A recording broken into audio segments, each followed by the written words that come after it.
সূর্যের ফাঁক গলে ধানের শীষে সোনালি আলো, বাতাসে দুলছে পাকা ধান, যেন সমৃদ্ধির প্রতিচ্ছবি।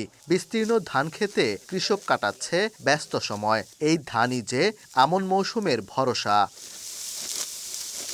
ময়মনসিংহে অনুকূল আবহাওয়া আর পরিশ্রমে এবার ফলন হয়েছে ভালো। কৃষি বিভাগের দেয়া তথ্য মতে ইতিমধ্যে জেলার ৯৫ ভাগ জমির রোপা আমন ধান কাটা হয়েছে।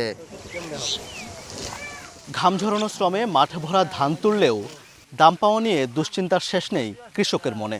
তারা বলছেন, ন্যায্য দাম না মিললে লাভ তো দূরের কথা, উৎপাদন খরচ তোলাই দুষ্কর হয়ে পড়বে। দাম নিয়ে তো অবশ্যই চিন্তা, এবং বেচবার গেলে অনেক ঝামেলা হয়। দাম তো অনেক কম দেয়। ঘরের খরচ তেমন একটা যায় না, কিনে খেতেও খাওয়ার নাগে। কামলার দর বেশি, সারের দর বেশি, কোনো ক্ষেত্রে বসে না। আলবারা দিন নাকি ৩০০ টাকা কাটা। বিক্রির যখন যায় সিন্ডিকেটের কবল যাতে আমরা না পড়ি এবং এটা যাতে ন্যায্য মূল্যটা পাই, এটাই আমাদের আসল সরকারের কাছে চাওয়া। তবে কৃষি বিভাগ বলছে, দাম নিয়ে দুশ্চিন্তার কোনো কারণ নেই।